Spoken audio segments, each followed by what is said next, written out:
When I was in my 20s, I built a personal board of directors as a way to navigate through life. And I kind of wanted to reparent myself by creating a great father, if you will. And I actually built a personal board. And on that board were mentors who shaped me in so many ways. I'll give you 2 or 3 fundamental pieces of advice, and they're quick, but they came from my great mentors. I mean, it'd be impossible to say the best. They're all great. One was from John Gardner, who was former Secretary of Health, Education, and Welfare in the Johnson administration, who pulled me into his office one day and said, "It occurs to me you spend a lot of time trying to be interesting. Why don't you spend more time being interested?"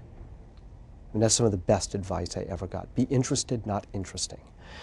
From my dear friend Bill Lazier, who I co-wrote my first book years ago, Beyond Entrepreneurship, with, and a dear mentor of mine, and was actually in many ways the closest thing I ever had to a true father.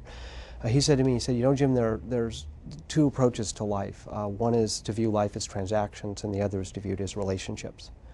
And but only those who go at it as relationships can have a great life, because life is ultimately about people and about relationships."